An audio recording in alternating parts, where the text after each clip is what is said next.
Chapter 65, The Magnanimity of David. This chapter is based on 1 Samuel 22, verses 20 to 23, and chapters 23 to 27. After Saul's atrocious slaughter of the priests of the Lord, one of the sons of Ahimelech, the son of Ahitub, named Abiathar, escaped and fled after David. And Abiathar showed David that Saul had slain the Lord's priests. And David said unto Abiathar, I knew it that day, when Doeg the Edomite was there, that he would surely tell Saul, I have occasioned the death of all the persons of thy father's house. Abide thou with me, fear not, for he that seeketh my life seeketh thy life. But with me thou shalt be in safeguard. Still hunted by the king, David found no place of rest or security. At Keilah, his brave band saved the town from capture by the Philistines, but they were not safe, even among the people whom they had delivered. From Keilah they repaired to the wilderness of Ziph. At this time, when there were so few bright spots in the path of David, he was rejoiced to receive an unexpected visit from Jonathan, who had learned the place of his refuge. Precious were the moments which these two friends passed in each other's society. They related their varied experiences, and Jonathan strengthened the heart of David, saying, Fear not, for the hand of Saul my father shall not find thee, and thou shalt be king over Israel, and I shall be next unto thee, and that also Saul my father knoweth. As they talked of the wonderful dealings of God with David, the hunted fugitive was greatly encouraged, and they too made a covenant before the Lord. And David abode in the wood, and Jonathan went to his house. After the visit of Jonathan, David encouraged his soul with songs of praise, accompanying his voice with his harp, as he sang, In the Lord put I my trust. How say ye to my soul, Flee as a bird to your mountain? For lo, the wicked bend their bow, they make ready their arrow upon the string, that they may privily shoot at the upright in heart. If the foundations be destroyed, what can the righteous do? The Lord is in his holy temple, the Lord's throne is in heaven. His eyes behold, his eyelids try the children of men. The Lord trieth the righteous, but the wicked and him that loveth violence his soul hateth. Psalm 11, verses 1 to 5. The Ziphites, into whose wild regions David went from Keilah, sent word to Saul in Gibeah that they knew where David was hiding, and that they would guide the king to his retreat. But David, warned of their intentions, changed his position, seeking refuge in the mountains between Meon and the Dead Sea. Again word was sent to Saul, Behold, David is in the wilderness of En-Gedi. Then Saul took 3,000 chosen men out of all Israel, and went to seek David and his men upon the rocks of the wild goats. David had only 600 men in his company, while Saul advanced against him with an army of 3,000. In a secluded cave, the son of Jesse and his men waited for the guidance of God as to what should be done.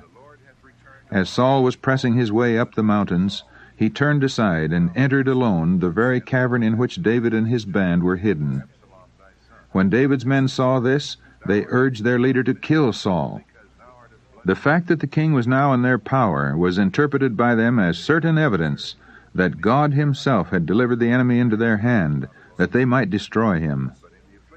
David was tempted to take this view of the matter, but the voice of conscience spoke to him, saying, Touch not the anointed of the Lord.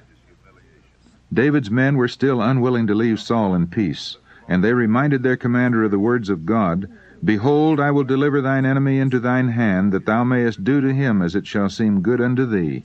Then David arose and cut off the skirt of Saul's robe privily. But his conscience smote him afterward, because he had even marred the garment of the king.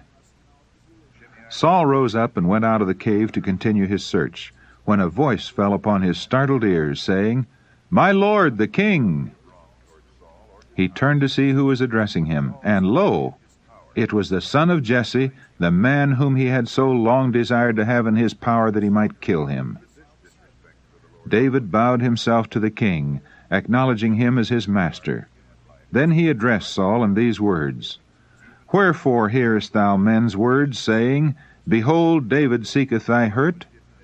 Behold, this day thine eyes have seen how the Lord hath delivered thee today into mine hand in the cave.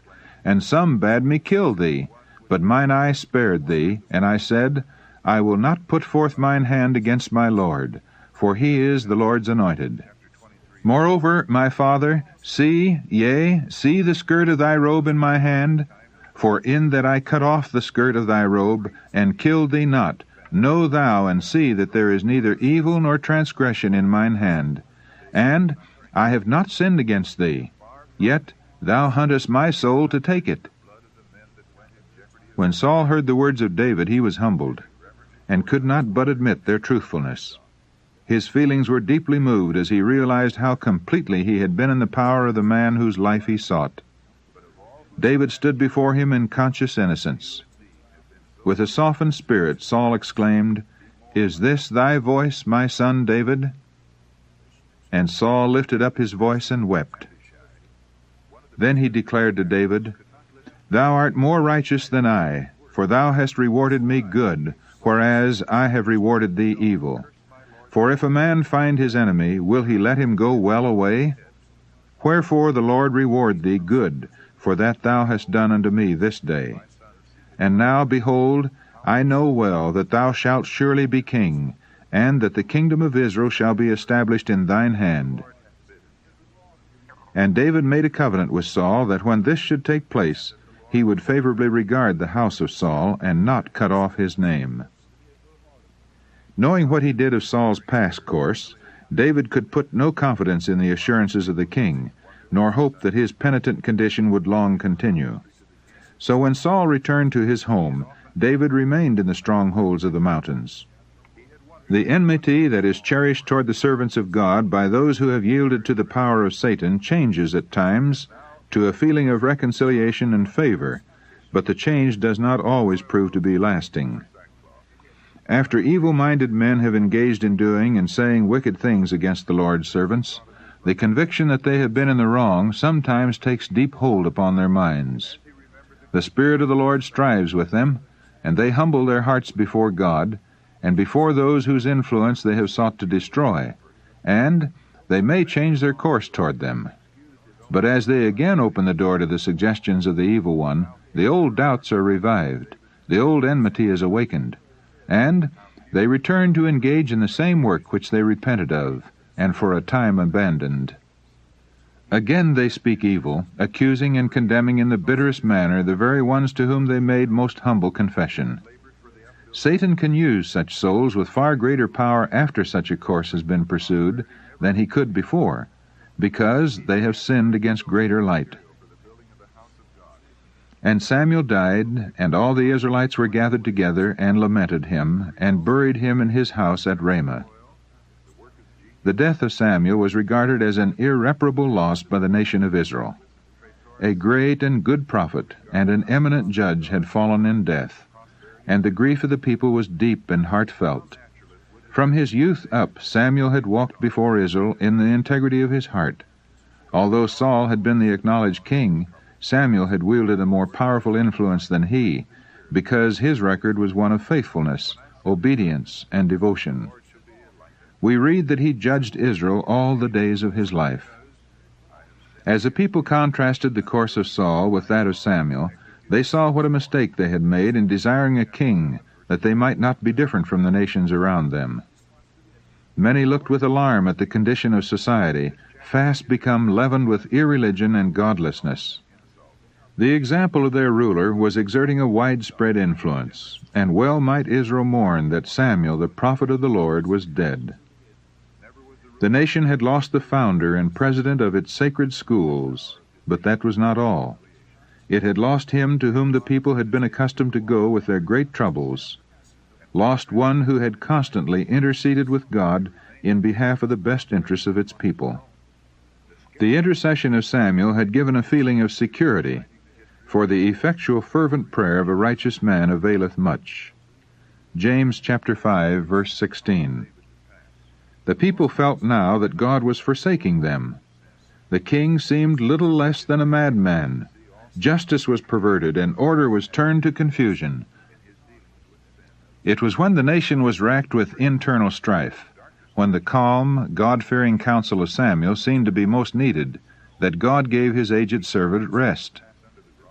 Bitter were the reflections of the people as they looked upon his quiet resting place, and remembered their folly in rejecting him as their ruler, for he had had so close a connection with heaven that he seemed to bind all Israel to the throne of Jehovah. It was Samuel who had taught them to love and obey God. But now that he was dead, the people felt that they were left to the mercies of a king who was joined to Satan, and who would divorce the people from God and heaven. David could not be present at the burial of Samuel, but he mourned for him as deeply and tenderly as a faithful son could mourn for a devoted father. He knew that Samuel's death had broken another bond of restraint from the actions of Saul, and he felt less secure than when the prophet lived. While the attention of Saul was engaged in mourning for the death of Samuel, David took the opportunity to seek a place of greater security, so he fled to the wilderness of Paran. It was here that he composed the 120th and 21st Psalms. In these desolate wilds, realizing that the prophet was dead and the king was his enemy, he sang, "My help cometh from the Lord, which made heaven and earth. He will not suffer thy foot to be moved. He that keepeth thee will not slumber. Behold, he that keepeth Israel shall neither slumber nor sleep. The Lord shall preserve thee from all evil. He shall preserve thy soul. The Lord shall preserve thy going out and thy coming in from this time forth and even forevermore." Psalm 121, verses 2 to 8. While David and his men were in the wilderness of Paran, they protected from the depredations of marauders the flocks and herds of a wealthy man named Nabal, who had vast possessions in that region. Nabal was a descendant of Caleb, but his character was churlish and niggardly. It was a time of sheep-shearing, a season of hospitality. David and his men were in sore need of provisions, and in accordance with the custom of the times, the son of Jesse sent 10 young men to Nabal, bidding them greet him in their master's name, and he added, "Thus shall ye say to him that liveth in prosperity, Peace be both to thee, and peace be to thine house, and peace be unto all that thou hast. And now I have heard that thou hast shearers. Now thy shepherds, which were with us, we hurt them not, neither was there aught missing unto them, all the while they were in Carmel. Ask thy young men, and they will show thee. Wherefore let the young men find favor in thine eyes, for we come in a good day. Give, I pray thee, whatsoever cometh to thine hand unto thy servants, and to thy son David." David and his men had been like a wall of protection to the shepherds and flocks of Nabal, and now this rich man was asked to furnish from his abundance some relief to the necessities of those who had done him such valuable service. David and his men might have helped themselves from the flocks and herds, but they did not. They behaved themselves in an honest way. Their kindness, however, was lost upon Nabal. The answer he returned to David was indicative of his character. "Who is David, and who is the son of Jesse? There be many servants nowadays that break away every man from his master. Shall I then take my bread and my water and my flesh that I have killed for my shearers, and give it unto men whom I know not whence they be?" When the young men returned empty-handed and related the affair to David, he was filled with indignation. He commanded his men to equip themselves for an encounter, for he had determined to punish the man who had denied him what was his right and had added insult to injury. This impulsive movement was more in harmony with the character of Saul than with that of David, but the son of Jesse had yet to learn lessons of patience in the school of affliction. One of Nabal's servants hastened to Abigail, the wife of Nabal, after he had dismissed David's young men, and told her what had happened. "Behold," he said, "David sent messengers out of the wilderness to salute our master, and he railed on them. But the men were very good unto us, and we were not hurt, neither missed we anything, as long as we were conversant with them, when we were in the fields. They were a wall unto us, both by night and day, all the while we were with them keeping the sheep. Now therefore know and consider what thou wilt do, for evil is determined against our master, and against all his household."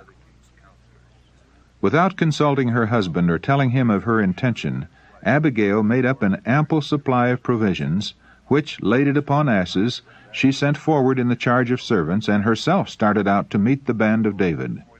She met them in a covert of a hill. And when Abigail saw David, she hasted, and lighted off the ass, and fell before David on her face, and bowed herself to the ground, and fell at his feet, and said, Upon me, my lord, upon me let this iniquity be, and let thine handmaid, I pray thee, speak in thine audience.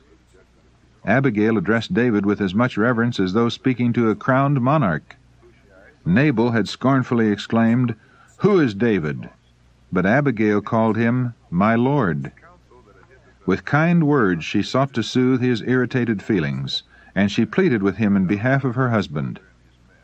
With nothing of ostentation or pride, but full of the wisdom and love of God, Abigail revealed the strength of her devotion to her household, and she made it plain to David that the unkind course of her husband was in no wise premeditated against him as a personal affront, but was simply the outburst of an unhappy and selfish nature. Now therefore, my lord, as the Lord liveth, and as thy soul liveth, seeing the Lord hath withholden thee from coming to shed blood, and from avenging thyself with thine own hand, now let thine enemies, and they that seek evil to my lord, be as Nabal. Abigail did not take to herself the credit of this reasoning to turn David from his hasty purpose, but gave to God the honor and the praise. She then offered her rich provision as a peace offering to the men of David, and still pleaded as if she herself were the one who had so excited the resentment of the chief. I pray thee, she said, forgive the trespass of thine handmaid, for the Lord will certainly make my lord a sure house, because my lord fighteth the battles of the Lord, and evil hath not been found in thee all thy days. Abigail presented by implication the course that David ought to pursue. He should fight the battles of the Lord. He was not to seek revenge for personal wrongs, even though persecuted as a traitor. She continued, Though man be risen up to pursue thee, and to seek thy soul, yet the soul of my Lord shall be bound in the bundle of life with the Lord thy God. And it shall come to pass, when the Lord shall have done to my Lord, according to all the good that he hath spoken concerning thee, and shall have appointed thee prince over Israel, that this shall be no grief unto thee, nor offense of heart unto my Lord, either that thou hast shed blood causeless, or that my Lord hath avenged himself. And when the Lord shall have dealt well with my Lord, then remember thine handmaid. 1 Samuel chapter 25, verses 29 to 31 in the Revised Version. These words could have come only from the lips of one who had partaken of the wisdom from above. The piety of Abigail, like the fragrance of a flower, breathed out all unconsciously in face and word and action. The Spirit of the Son of God was abiding in her soul. Her speech, seasoned with grace and full of kindness and peace, shed a heavenly influence. Better impulses came to David, and he trembled as he thought what might have been the consequences of his rash purpose. Blessed are the peacemakers, for they shall be called the children of God. Matthew chapter 5, verse 9. Would that there were many more like this woman of Israel, who would soothe the irritated feelings, prevent rash impulses, and quell great evils by words of calm and well-directed wisdom. A consecrated Christian life is ever shedding light and comfort and peace. It is characterized by purity, tact, simplicity, and usefulness. It is controlled by that unselfish love that sanctifies the influence. It is full of Christ and leaves a track of light wherever its possessor may go. Abigail was a wise reprover and counselor. David's passion died away under the power of her influence and reasoning. He was convinced that he had taken an unwise course and had lost control of his own spirit. With a humble heart he received the rebuke in harmony with his own words. Let the righteous smite me, it shall be a kindness, and let him reprove me, it shall be an excellent oil. Psalm 141, verse 5. He gave thanks and blessings because she advised him righteously. There are many who, when they are reproved, think it praiseworthy if they receive the rebuke without becoming impatient. but how few take reproof with gratitude of heart, and bless those who seek to save them from pursuing an evil course. When Abigail returned home, she found Nabal and his guests in the enjoyment of a great feast, which they had converted into a scene of drunken revelry. Not until the next morning did she relate to her husband what had occurred in her interview with David. Nabal was a coward at heart, and when he realized how near his folly had brought him to a sudden death, he seemed smitten with paralysis. Fearful that David would still pursue his purpose of revenge, he was filled with horror and sank down in a condition of helpless insensibility. After 10 days, he died. The life that God had given him had been only a curse to the world. In the midst of his rejoicing and making merry, God had said to him, as he said to the rich man of the parable, "This night thy soul shall be required of thee." David afterward married Abigail. He was already the husband of one wife, but the custom of the nations of his time had perverted his judgment and influenced his actions. Even great and good men have erred in following the practices of the world. The bitter result of marrying many wives was sorely felt throughout all the life of David. After the death of Samuel, David was left in peace for a few months. Again he repaired to the solitude of the Ziphites, but these enemies, hoping to secure the favor of the king, informed him of David's hiding place. This intelligence aroused the demon of passion that had been slumbering in Saul's breast. Once more he summoned his men of arms and led them out in pursuit of David. But friendly spies brought tidings to the son of Jesse that Saul was again pursuing him, and with a few of his men David started out to learn the location of his enemy. It was night when, cautiously advancing, they came upon the encampment, and saw before them the tents of the king and his attendants. They were unobserved, for the camp was quiet in slumber. David called upon his friends to go with him into the very midst of the foe. In answer to his question, "Who will go down with me to Saul to the camp?" Abishai promptly responded, "I will go down with thee." Hidden by the deep shadows of the hills, David and his attendant entered the encampment of the enemy. As they sought to ascertain the exact number of their foes, they came upon Saul sleeping, his spear stuck in the ground, and a cruse of water at his head. Beside him lay Abner, his chief commander, and all around them were the soldiers, locked in slumber. Abishai raised his spear and said to David, "God hath delivered thine enemy into thine hand this day.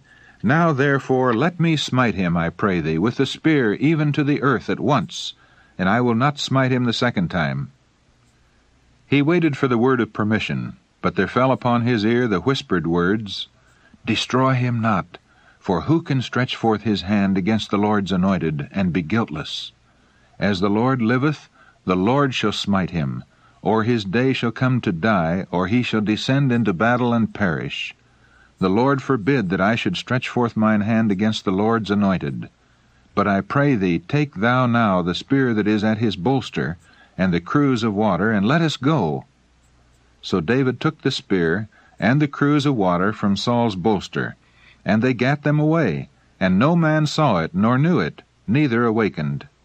For they were all asleep, because a deep sleep from the Lord was fallen upon them. How easily the Lord can weaken the strongest, remove prudence from the wisest, and baffle the skill of the most watchful. When David was at a safe distance from the camp, he stood on the top of a hill and cried with a loud voice to the people and to Abner, saying, "Art not thou a valiant man? And who is like to thee in Israel? Wherefore then hast thou not kept thy lord the king? For there came one of the people in to destroy the king thy lord. This thing is not good that thou hast done. As the Lord liveth, ye are worthy to die, because ye have not kept your master the Lord's anointed. And now see where the king's spear is, and the cruse of water that was at his bolster." And Saul knew David's voice, and said, "Is this thy voice, my son David?" And David said, "It is my voice, my lord, O king." And he said, "Wherefore doth my lord thus pursue after his servant? For what have I done, or what evil is in mine hand?" Now therefore I pray thee, let my lord the king hear the words of his servant. Again the acknowledgment fell from the lips of the king, I have sinned. Return, my son David, for I will no more do thee harm, because my soul was precious in thine eyes this day. Behold, I have played the fool, and have erred exceedingly. And David answered and said, Behold the king's spear, and let one of the young men come over and fetch it. Although Saul had made the promise, I will no more do thee harm, David did not place himself in his power. This second instance of David's respect for his sovereign's life made a still deeper impression upon the mind of Saul, and brought from him a more humble acknowledgment of his fault. He was astonished and subdued at the manifestation of such kindness. In parting from David, Saul exclaimed, Blessed be thou, my son David, thou shalt both do great things, and also shalt still prevail. But the son of Jesse had no hope that the king would long continue in this frame of mind. David despaired of a reconciliation with Saul. It seemed inevitable that he should at last fall a victim to the malice of the king, and he determined again to seek refuge in the land of the Philistines. With the 600 men under his command, he passed over to Achish, the king of Gath. David's conclusion that Saul would certainly accomplish his murderous purpose was formed without the counsel of God. Even while Saul was plotting and seeking to accomplish his destruction, the Lord was working to secure David the kingdom. God works out his plans, though to human eyes they are veiled in mystery. Men cannot understand the ways of God, and looking at appearances they interpret the trials and tests and provings that God permits to come upon them as things that are against them, and that will only work their ruin. Thus David looked on appearances, and not at the promises of God. He doubted that he would ever come to the throne. Long trials had worried his faith and exhausted his patience. The Lord did not send David for protection to the Philistines, the most bitter foes of Israel. This very nation would be among his worst enemies to the last, and yet he had fled to them for help in his time of need. Having lost all confidence in Saul and in those who served him, he threw himself upon the mercies of the enemies of his people. David was a brave general, and had proved himself a wise and successful warrior, but he was working directly against his own interests when he went to the Philistines. God had appointed him to set up his standard in the land of Judah, and it was want of faith that led him to forsake his post of duty without a command from the Lord. God was dishonored by David's unbelief. The Philistines had feared David more than they had feared Saul and his armies, and by placing himself under the protection of the Philistines, David discovered to them the weakness of his own people. Thus he encouraged these relentless foes to oppress Israel. David had been anointed to stand in defense of the people of God, and the Lord would not have his servants give encouragement to the wicked by disclosing the weakness of his people or by an appearance of indifference to their welfare. Furthermore, the impression was received by his brethren that he had gone to the heathen to serve their gods. By this act he gave occasion for misconstruing his motives, and many were led to hold prejudice against him. The very thing that Satan desired to have him do, he was led to do. For in seeking refuge among the Philistines, David caused great exultation to the enemies of God and his people.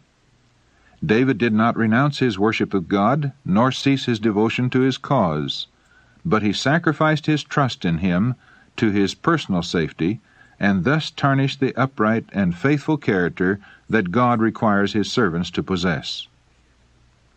David was cordially received by the king of the Philistines.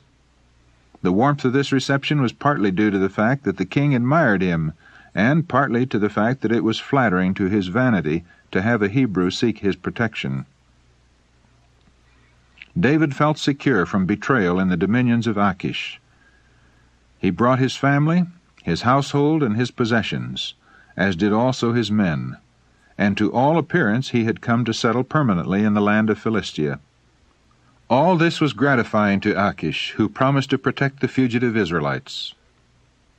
At David's request for a residence in the country, removed from the royal city, the king graciously granted Ziklag as a possession. David realized that it would be dangerous for himself and his men to be under the influence of idolaters.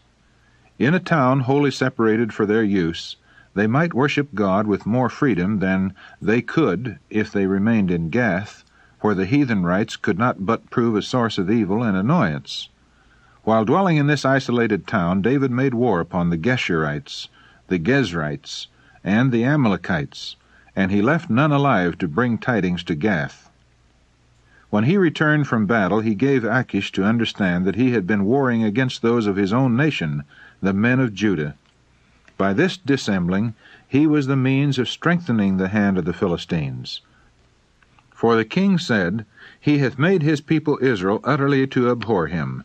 Therefore he shall be my servant forever. David knew that it was the will of God that those heathen tribes should be destroyed, and he knew that he was appointed to do this work. But he was not walking in the counsel of God when he practiced deception. And it came to pass in those days that the Philistines gathered their armies together for warfare to fight with Israel. And Achish said unto David, Know thou assuredly that thou shalt go out with me to battle, thou and thy men. David had no intention of lifting his hand against his people, but he was not certain as to what course he would pursue until circumstances should indicate his duty. He answered the king evasively, and said, Surely thou shalt know what thy servant can do. Achish understood these words as a promise of assistance in the approaching war, and pledged his word to bestow upon David great honor, and give him a high position in the Philistine court. But although David's faith had staggered somewhat at the promises of God, he still remembered that Samuel had anointed him king of Israel. He recalled the victories that God had given him over his enemies in the past. He reviewed the great mercy of God in preserving him from the hand of Saul, and determined not to betray a sacred trust. Even though the king of Israel had sought his life, he would not join his forces with the enemies of his people.